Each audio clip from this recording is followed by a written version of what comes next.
Gentlemen, my name is Charlie Ungemach. We're going to get started with the show in just a second, but before we do that, we'd like to invite you to buy us a cup of coffee. We call it a cup of coffee donation because for the price of a cup of coffee, you can help support the work we're doing here at Gird Up. So, if you'd like to support or help fund the work that we do here at Gird Up, go to www.girdup.com, select buy us a cup of coffee in the main menu, and make your donation there. I will, of course, also make sure that there are links down in the show notes below.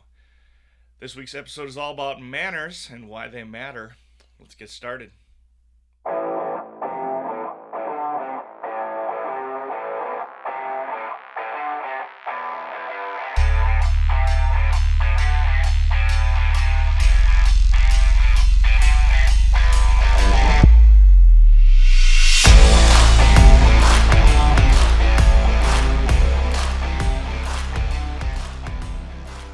Okay, fellas, I want to talk about something that's near and dear to me today. A little bit different topic, I think, than one we often tackle, but one that's very important nonetheless. And it kind of hits on both sides of the spectrum as far as what we do here on this show. I believe that young men would live happier, healthier, better lives. Really, all people would live healthier, happier, more joyful lives if they really understood what the teachings of Scripture are, what the Bible actually says, and let those teachings guide their lives. And obviously, salvation comes through hearing the gospel, and the gospel is heard through the word about Christ. And that really is the point of the Scriptures. The whole reason we have the Bible is to tell us the story of Jesus, who sacrificed himself on the cross for you and for me so that our salvation might be won there. And anyone who puts their trust in him has everlasting life. They hold that salvation in their hands right now. That is the gospel message. But there are also secondary messages in the gospel, one of them being this is how you're supposed to live your life. As fallen sinners, we no longer live the way that we're supposed to. In fact, Paul says, the good I want to do, I cannot do.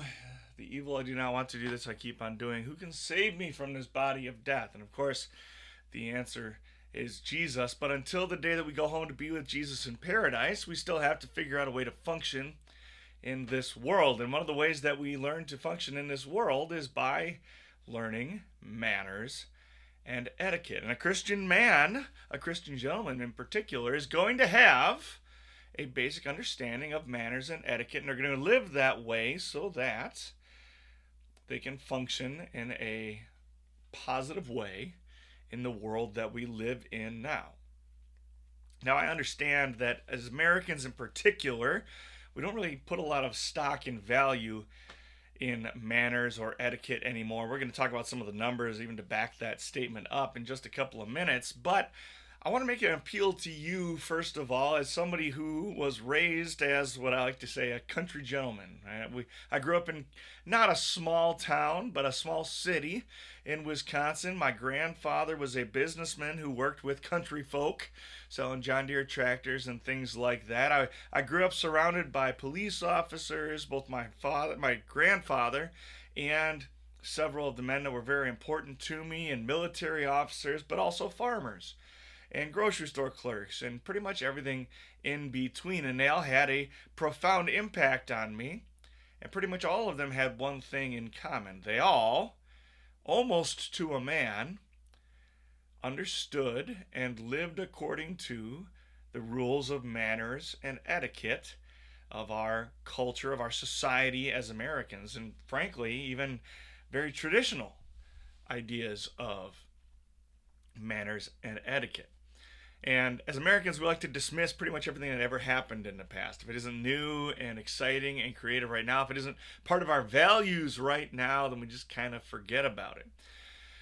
And I understand that unless you've been taught how to act and behave and why it's important to act and behave that way, it can be easy to be tempted to say that manners and etiquette and things like that don't really matter. Because you won't necessarily see the positive side of things. You won't necessarily see the way your behavior is impacting your life until it's shown to you. But that's one of the reasons why I have a podcast like this, is to help young men like you and like me from a few years ago figure out what it means to be a man, and not just how to be a good man, how to be a godly man, but also figure out how to actually be a man and act like a man in the first place. And so today's episode, all about manners and etiquette, is going to be one of those episodes. Now, I'll also be honest again, I didn't really know how to organize this particular episode, and so forgive me if I feel a little bit scatterbrained from time to time. I'm trying to keep it in the bounds. I'm trying to be specific to what I'm talking about here. My goal is to demonstrate to you that manners and etiquette are not just an important part of your identity and your role in life as a Christian, which they are, and I'll demonstrate that to you in a minute, but it also is a useful tool. Manners and etiquette are a useful tool, a useful skill set in helping you be successful in your everyday life, in the world of business or whatever, however you make your living, or even in your dating life, your social life, your relational life. It's going to be good pretty much for every aspect. It's going to make people think more of you, both think of you more and think more of you. Like I said, that's my goal, is to make the case that you should, as a Christian man, be concerned with etiquette and with manners, because they both increase your ability or your opportunities to share the gospel message with the people around you, because they're going to respect you and be more receptive to what you say. But then on the other hand, it's also going to make you better at all the worldly vocations that you find yourself in on a daily basis. And I'm not the only person that thinks these things. Obviously, Grandpa does, right? There's a reason our grandparents behaved the way that they did. But even in the modern world right now, I'm not the only one that thinks this. In fact, I'm not. It's not even a Christian worldview or even a conservative worldview or something like that. In my research, came across a little blurb on the Army and Navy Academy website. So not the Naval Academy or West Point, but the prep school that prepares in California, that prepares young men to go to these military academies. So it's a high school prep school, essentially. It's a military school. Here's what they said on their website: manners matter. According to the encyclopedia, manners and etiquette go hand in hand, but they are not the same. Etiquette is a set of rules dealing with exterior form. Manners are an expression of inner character. Now, that's an important concept to understand, and it's important to understand that they're not the same thing. So I'm going to read that again. Etiquette is a set of rules dealing with exterior form, so how you appear and behave and so forth. Manners are an expression of inner character, so what you've got going on in the inside. To be explicit about it, it's how you feel about yourself and how you feel about the people around you. It's what you think of the world around you and what you think of yourself. Now, continuing with what I found on armyandnavyacademy.org. According to Emily Post, perhaps the most influential American writer on etiquette in the 20th century, by the way, side note, if you're looking for some good material on how to behave and good etiquette, Emily Post is a good place to start.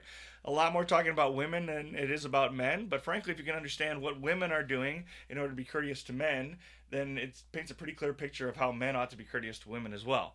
Anyway, according to Emily Post, perhaps the most influential American writer on etiquette in the 20th century, manners are made up of trivialities of deportment which can easily be learned if one does not happen to know them.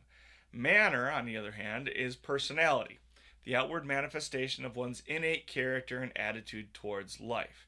Manners are common sense, a combination of generosity of spirit and specific know-how. Rules of etiquette are the guiding codes that enable us to practice manners.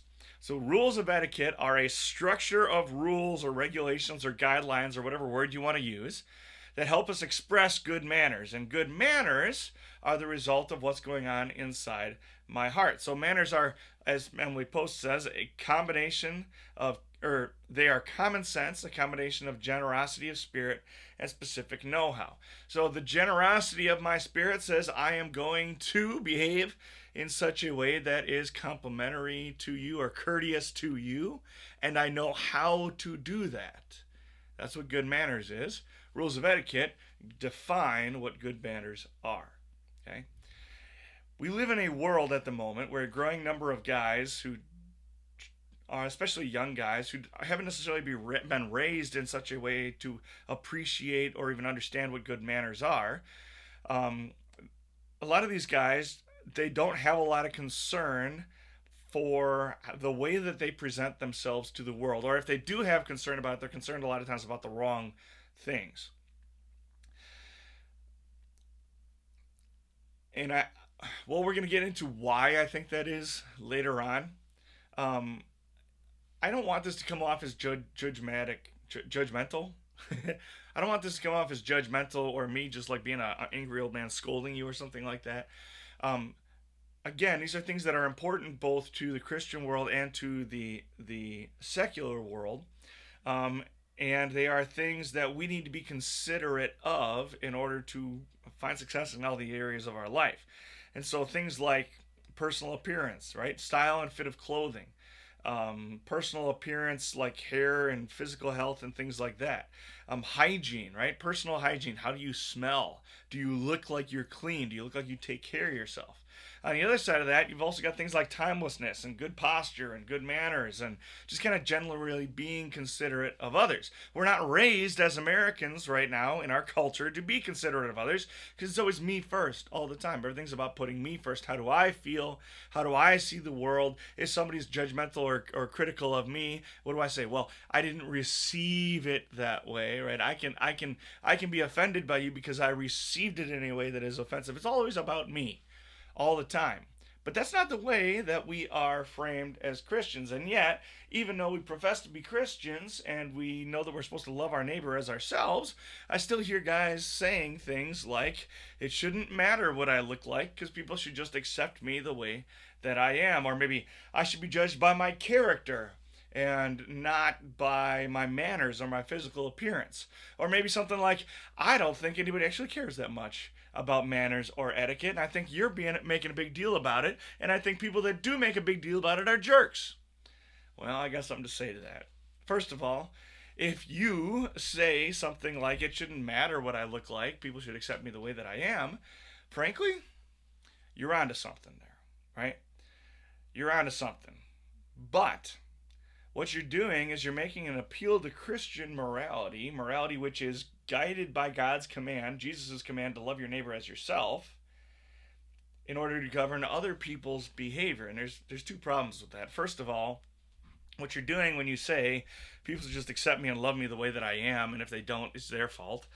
What you're doing is you're demanding that the world which does not love Jesus and does not frankly, a world that actively lives in rebellion against Jesus should behave according to the moral code or structure of conduct, the moral standard that is established by God.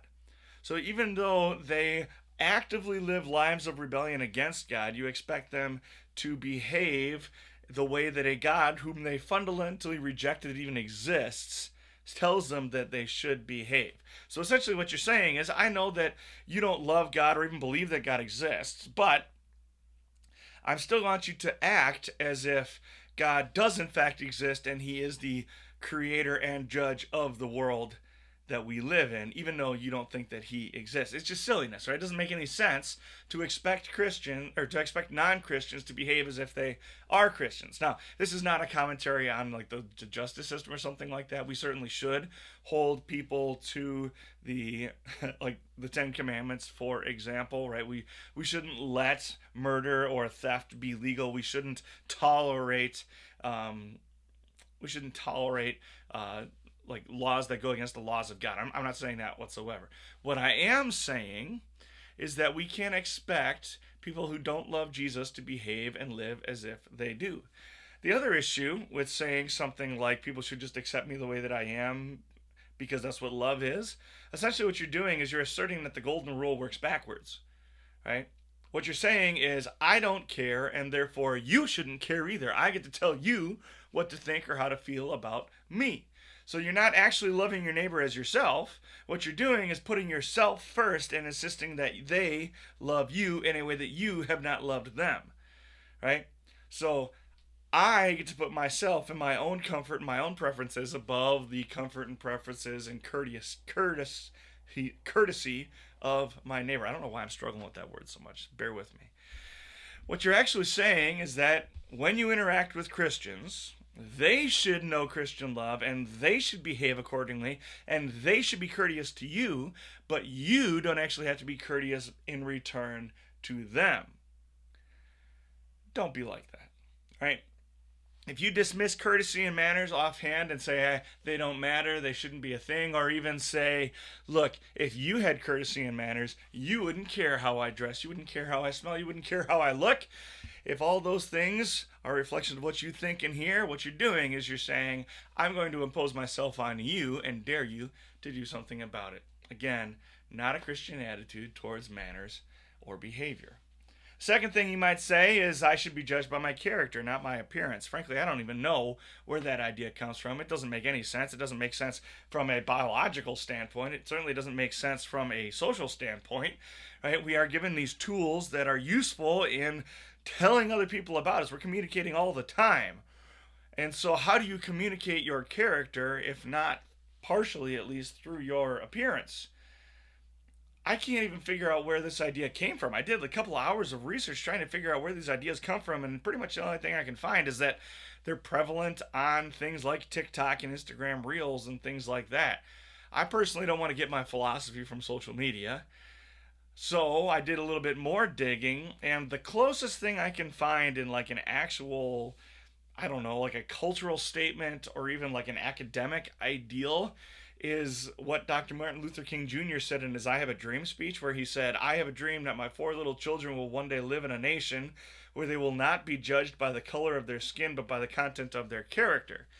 And it's pretty similar language. And so I think it is a sentiment that results from an attitude or the dissemination of that into our culture, which itself is not a bad idea. Certainly, I wish all people, regardless of their skin color, regardless of their nationality or their heritage or their ethnicity, I wish that they all would be considered and judged, if you will, by the content of their character and not their outward physical appearance. That's what Christian love looks like. But I'm pretty sure MLK was not talking about things that you can control. Because your skin color, your ethnic background is not something that you can control. You can't choose your parents. You can't choose how tall or short you are. You can't choose how light or dark your skin is unless you're Michael Jackson or Sammy Sosa, and that's a whole different conversation.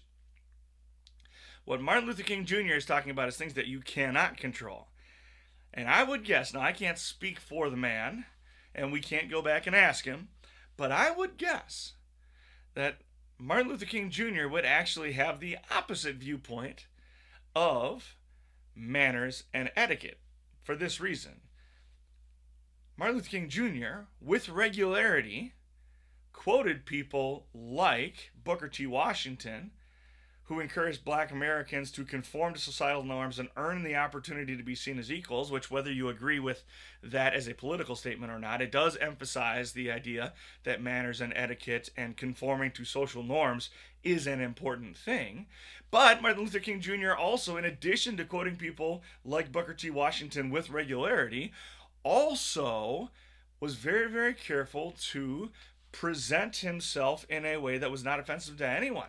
He wanted his content, he wanted his words and actions to be judged as they are and not to be judged against him. And so, yes, there are rumors about like his adultery or anything like that, and they're rumors. We don't even know if they're true or not. Really, frankly, they cannot be proven in either direction. The reason that was such a big deal, because you have all kinds of political leaders all over the place who are have adulterous relationships. There's no secret. We still elect a lot of men who have that kind of history. The reason it was such a big deal for Martin Luther King Jr. was, one, because he was a minister, and two, because his reputation was so clean that the world was shocked to find out that it was even a possibility that he might have had some sort of affair. And the only way you can have a squeaky clean personality, public persona like that, is to be very, very mindful of manners and etiquette. And part of the reason why he was able to speak the way he did and had the following that he did and was as influential as he was is because of his diligent efforts to remain properly, to remain in good standing in society, because he had good manners and good etiquette. Now, it is true, of course, that if you love the people around you, you will treat them with love and respect no matter how they present themselves or no matter how they look. As Christians, we're not respecters of persons. But when you, as a Christian, do that, It's not, so when you as a Christian look at someone and choose not to judge them based on how they appear or their background or whatever, when you do that, when you instead of judging a person based on how they present themselves to the world and choose to do it on the content of their character instead, what you're doing is living out a Christian lifestyle. And when you as a Christian do that, it's not actually you that's doing it. It's not your sinful nature that looks at that person and says, "Ooh, I'm going to choose to value you." What it is it's Christ's love working in you and through you by faith so that you see the world through Christ's eyes and love them the way that Christ loves them, and your hands and feet then become the hands and feet of Christ doing the work of Christ's kingdom. You cannot and should not expect those that don't have and share your faith to behave as if they are the hands and feet of Christ, loving the way that Christ does and seeing the world through Christ's eyes. If you want to be successful in the world, whether that's as an employee or as an evangelist, which is part of our calling, each and every one of us, whether we're a professional evangelist or not, if we want to be successful in the world, in whatever our vocation, we need to do is recognize and understand that the world is looking for honest, mindful, trustworthy, truthful, responsible, healthy people that have integrity and good character. And we're going to do everything we can to present ourselves to the world as such and to honestly be that also. And part of the way that we signal to the world that we are trustworthy, that we do have good characteristics, that we have integrity, that we are moral people, is to behave as if we know and love Jesus. And when we behave as if we know and love Jesus, we're actually going to approach the world with good manners and good etiquette, because what someone who is honest, earnest, trustworthy, and respectful is going to do is demonstrate their good character to the world, and then people will choose to listen to you because they will respect you. And when they listen to you, they can hear the words of Christ. We're told in the scripture that faith comes from hearing a message, and a message is heard through the word about Christ. But people are not going to be listening to you. They're not going to hear that message if they don't feel compelled to listen to you, and they're not going to feel compelled to listen to you unless you can demonstrate to them that you are earnest, honest, and trustworthy and respectable. So do whatever it takes to show the world and the people around you and to actually be earnest, honest, trustworthy, and respectable. Finally, every once in a while I'll hear a young man say something like, "I don't think it's that big of a deal. I don't think anybody really cares about manners or etiquette, and if they do care about manners or etiquette, they're jerks." I got a couple of things to say to that. First of all, it doesn't matter whether they're jerks or not. They still are children of God, beloved children of God, for whom Christ shed his blood on the cross and has redeemed them. And they're exactly what you and I would have been if we had not been shown the truth of the gospel, if we had not heard the word about Christ. And as I just said, our vocation as Christians is to share the word about Christ by which all men can be saved. And if we behave in such a way that we repulse the people around us, it's going to be pretty hard to share that message of the gospel. Second of all, there is a lot of evidence, particularly in the secular world, that people do care and that it does matter. Let me share a few of those statistics with you. First of all, as of 2020, workplaces have hired an etiquette training firm, in quotation marks, to work with their employees. In other words, they recognized that they were losing money because of their employees' bad etiquette, and so they're hiring people to come in and teach their employees how to behave with good etiquette. Second, a study performed by Career Builder found that 95% of executives and managers that took the survey said that good manners matter when it comes to advancing a person's career. That's 95% of the people that have to hire you in order to advance your career, the people that choose you to advance in your career, 95% of them say that manners are important, that manners matter when it comes to advancing a person's career. On top of that, a History Channel documentary called Britain's Great Obsessions has tied the worldwide attraction to the British accent, because Brits care very deeply about their accent and where the different accents come from and all that. And the actual English accent that we think of, that we often see in movies or see on British TV and all that, is an assumed accent. It's one that they actually made up in order to have a unified accent on TV. But there's science behind that accent. And what they found out is that the worldwide attraction to that British accent is a subtle nod to the English people's restraint and etiquette. So the English people have a reputation for having restraint, being people of restraint, and having good etiquette. And so in the back of our brains somewhere, not in the rational part, but way back in our brains somewhere, when we hear a British accent, what we do is we attach that person to restraint and good etiquette. And restraint and good etiquette are attractive because we inherently translate those values as this is a reliable person. They have restraint and good etiquette, which means they are reliable, predictable, they're trustworthy, they're stable, they have integrity. And so the fact that people all over the world, both men and women, find the English accent, the British accent, very, very attractive is because in our brains we've been trained to hear the British accent and think reliability, trustworthiness, and that's why it's so attractive.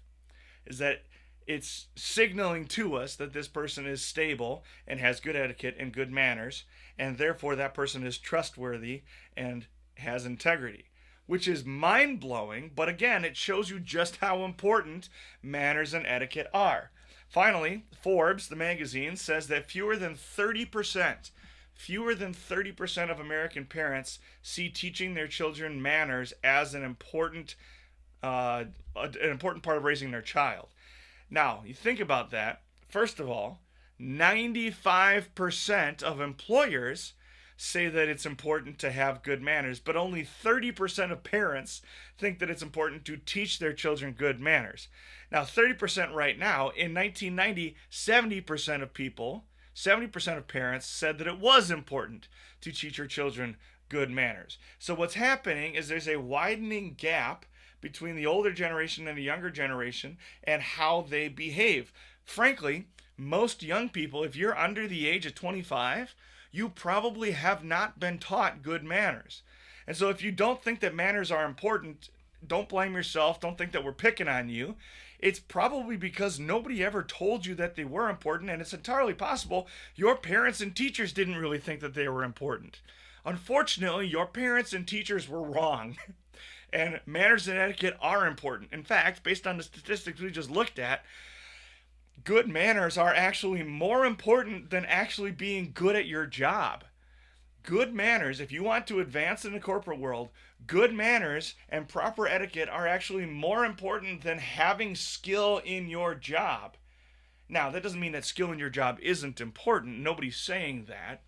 But if you have equal skill to someone or even slightly less skill than someone else who's also vying for the same position, if you have better manners and etiquette, you are significantly more likely to get that job. So if you're just an average mechanic and you want to get promoted to being the manager of the mechanic's shop, right? It's actually more worth your while to become really good at manners and etiquette and be great at customer service than it is to get better at being a mechanic, because a good mechanic who has no people skills, who doesn't recognize any sort of manners or etiquette, is not going to get promoted no matter how good he is at fixing cars. So if you want to advance, you need to be better at manners and etiquette. How much more so do you think that's important in a world like practicing law or being a teacher or being a politician or being a salesman? You are more likely to succeed in this world if you practice good manners and good etiquette. And that's not just a secular idea. That is also an idea which appears pretty boldly in the words of Scripture. Now, I actually have more passages than I'm even going to share with you. If you want more passages on it, or if you're still not smelling what I'm stepping in here, you can ask me. Just shoot me a message on the website or on email or whatever, and ask me the question. I'm glad to share even more information with you. But I do want to share a couple of parts of Scripture with you that I find very compelling in this regard. First of all, we already talked about the Golden Rule a little bit, but in Matthew chapter 7, Jesus sums up the entirety of the law, the expectations for Christians that God lays out in His Word. He summarizes the whole law as fear, love, and trust in God above all things, and love your neighbor as yourself. Now, fear, love, and trust in God above all things is an important concept, but it's not the one that we're talking about today, and so we're going to set that one aside. Okay. The second rule that he lays out is love your neighbor as yourself. So what does that really mean? What does it mean to love your neighbor as yourself. Well, it really can't mean anything other than asking yourself consistently, what does my neighbor value? How can I show love to my neighbor? In other words, Jesus is commanding his people to be winsome. He's commanding his people to be the kind of people that other people look at and go, you know what? I should probably be more like him. He's commanding us to be the kind of people that make other people feel important. He's commanding us to be the kind of people that put other people first. That's what courtesy is. That's what love does. And so we see that concept in a verse such as Colossians 4, verses 5 and 6. Now, Paul, as a missionary, writing to other missionaries and writing to the churches that he's serving as a missionary, which then are reaching out to other people in the lost world, he's very, very concerned with evangelism and with evangelistic behavior and with making sure that people are presenting the gospel in such a way so that it's attractive to the world around them. And so he has a lot to say, actually, on manners and etiquette and things like that. Here's what he says in Colossians 4, verses 5 and 6. We're using the ESV translation today. Walk in wisdom towards outsiders, making the best use of the time. Let your speech always be gracious, seasoned with salt, so that you may know how you ought to answer each person. And when he says you know how to answer each person, in context, what he's saying is people are going to ask you about the hope that you have. People are going to ask you about your faith. They're going to ask you why you're different, and you need to have an answer. You need to be prepared to witness to them, to share your testimony, whatever verbiage you want to use. And that makes sense. And it paints a good picture of courtesy. But if we take a little bit of a dive into the Greek, what you're going to see is that it's even more clear about manners and etiquette than it appears to be on the outside. So we're going to look at two different words. We're going to look at the word charis, which is often translated as grace. Here it's translated gracious. And then we're also going to look at the word logos, which is the word that's in these verses translated as speech. So let your logos always be charis, seasoned with salt, so that you always know how to answer anyone who would ask you, right? So that word charis, first of all, let your speech always be charis. Often that word is translated as grace, right? The catechism definition of the word grace is undeserved love. Now, Paul is one of the first people in the whole Greek language to have used this word this way. Generally, the word would be translated in a section talking about what we think of as grace normally, that undeserved love. Generally be translated as the word favor, right? So it's God's favor towards you, which certainly is an undeserved love. But in this context, we're not talking about God's undeserved love for his people. So when it says charis here, when it says be gracious, it's reverting back to a different term, right? It's the classical Greek definition of the word charis, which is the definition that's far more often used both in the Old or in the New excuse me, both in the New Testament and in other Greek texts from the time that Paul was writing. And in this context, where we are talking about the relationship between two humans, two actual people, the context compels us to use this classical definition, which is three of the word that we see in this verse. A winning quality or attractiveness that invites a favorable reaction. Graciousness, attractiveness, charm, or winsomeness. Okay. B, a beneficent disposition towards someone. In other words, favor, grace, gracious care, help, or goodwill. C, that which one grants to another. The action of one who volunteers to do something not otherwise obligatory. Okay. So what that word is talking about is in your interactions with other people, you should have a winning quality. You should make yourself attractive to them. You should invite a favorable behave in such a way that invites a favorable reaction. And you should do so in a way that is not otherwise obligatory. So you should be going above and beyond to demonstrate a beneficent disposition. That's a fancy way of saying to show gracious care or help or goodwill towards the people around you. Okay, so you should be behaving in a winning way towards the people around you. You should be going above and beyond to do that. Now, the other word that we want to look at is the word logos, which in this verse is translated speech. And that's not a bad translation. In fact, it's probably the easiest way to get across what Paul is saying in this verse. But when we dive into the word logos, the actual definition of the word logos isn't necessarily word. Here's the definition of the word logos. a communication by whereby the mind finds expression. Predominantly oral communication, but also including the expressions or statements which accompany that utterance. So, in other words, it's not just the words coming out of your mouth, it's the entirety of your expression. So, everything about you that communicates something, that is part of your communication.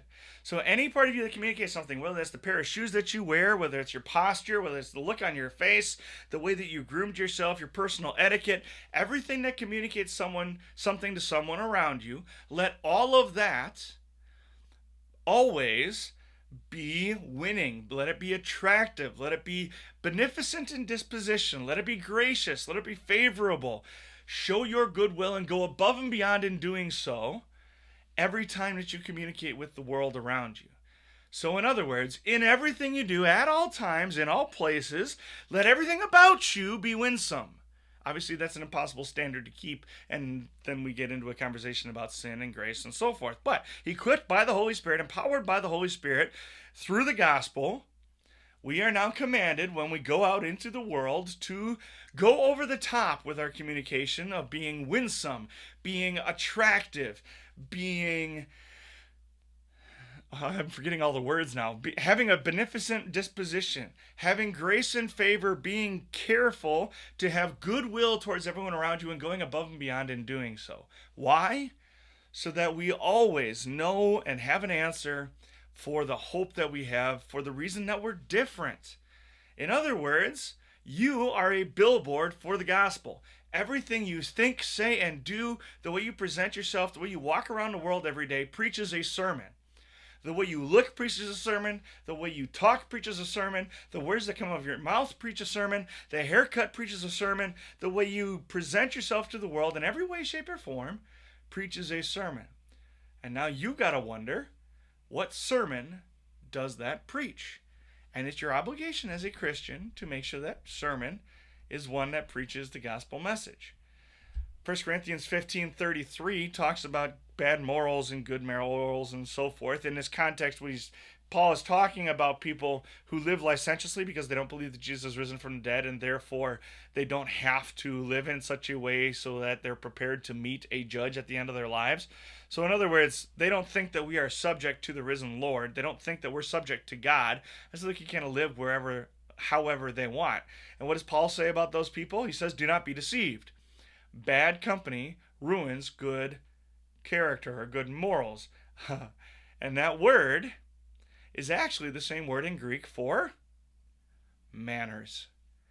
Being around people, behaving the way people do when they don't believe that they are subject to a judge, behaving the way the world behaves, is going to corrupt my character. So if I find myself having a hard time demonstrating good manners and doing the things that are courteous to other people, namely good etiquette, if I find myself being discourteous to other people, what that says to me, what that should be, is a warning to me that I am losing my faith. I am losing my morality, which is a result of God working in me, which is faith. And so I should be very, very careful to make sure that I do what Paul says. What Paul says in Titus 3, verses 1 and 2, when he says, avoid quarreling, be gentle, and show perfect courtesy towards all people. In Romans 12, verse 10, where he says, love one another with brotherly affection and outdo one another in showing honor. I'm going to outdo you in showing honor. When you and I get together for coffee, I'm going to dress real nice. I'm going to look good. I'm going to show up, and I'm going to outdo you in doing honor. When you have two Christian people outdoing each other in honor, and other people are sitting in a room watching what's happening, my goodness gracious, what a wonderful witness to the world of what Christ does in and through me. Right? If I have a coworker who's always grumpy all the time and doesn't behave themselves and blah, blah, blah, and yet you outdo them in showing them honor, man, that's going to change the way they think about you. And when it changes the way they think about you, it's going to change the way they think about the one who gives you your identity, Jesus. Right? I love the way Paul talks about it in Philippians 2, verses 3 through 8. He says, do nothing from selfish ambition or conceit, but in humility count others more significant than yourselves. Let each of you look not only to his own interests, but also to the interests of others. Have this in mind among yourselves, which is yours in Christ Jesus, who, though he was in the form of God, did not count equality with God a thing to be grasped, but he emptied himself by taking the form of a servant, being born in the likeness of men, and being found in human form, he humbled himself by becoming obedient to the point of death, even death on a cross. Part of your Christian walk, part of being a Christian in this world, part of your cross as a Christian that you must carry is being courteous to the people around you. You and I have been commanded to be like Jesus, to be like Christ. Can you think of something more courteous than leaving your throne in heaven to come down and live a normal human life? In fact, live the life of a poor, wandering teacher. Scripture tells us he didn't even have a place to lay his head.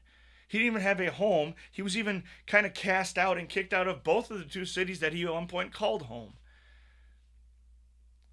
That's the ultimate courtesy, and we're supposed to look like him. So stop being selfish when it comes to things like manners and courtesy. They do matter.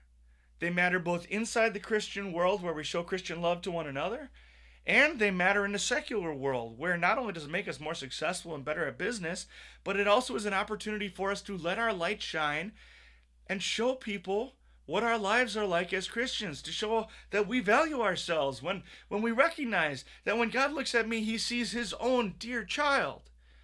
I am Ben Hamelech, a son of a king, and I'm going to behave as if I am. It's a very, very important concept in Christian culture, even if it isn't an important concept in American culture.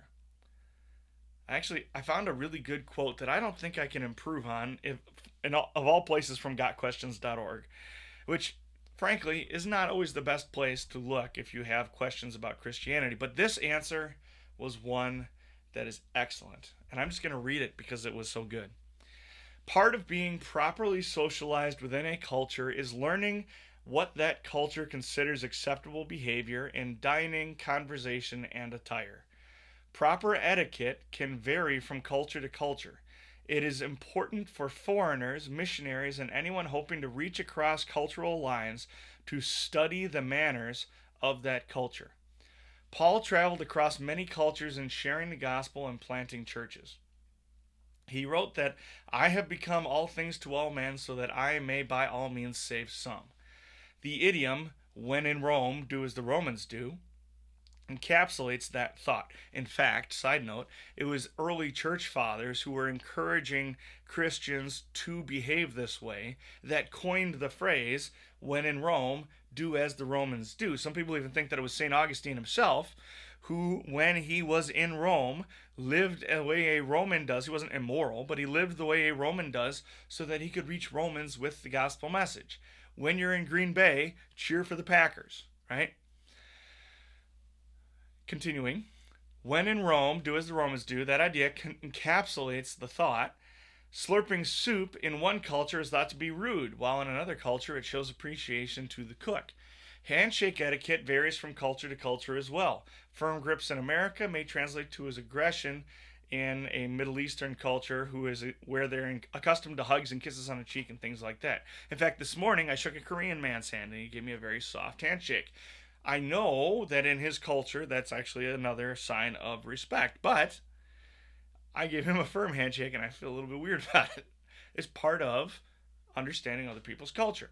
Okay?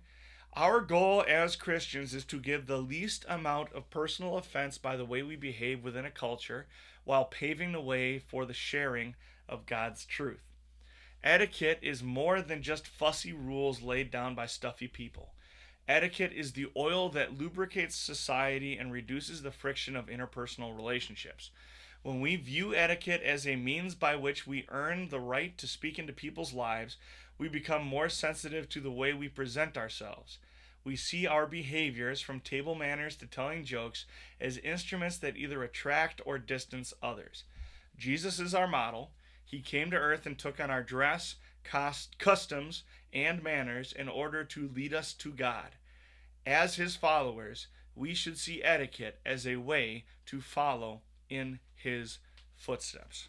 Gentlemen, The way you present yourselves to the world matters. And you need to be mindful of the way you present yourselves to the world. Not only because it presents a better opportunity for you to share the gospel with those people, but it also makes full use of your capacities as a Christian in whatever vocation you are in.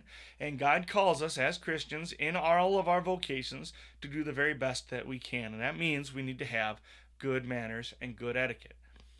Now, you may not know where to start. You may not even know what good manners and good etiquette look like. So, go learn. Ask the people around you if you don't know. We're going to a restaurant tonight. I'm not sure what I should wear. What do you think I should wear? Ask the fellows around you.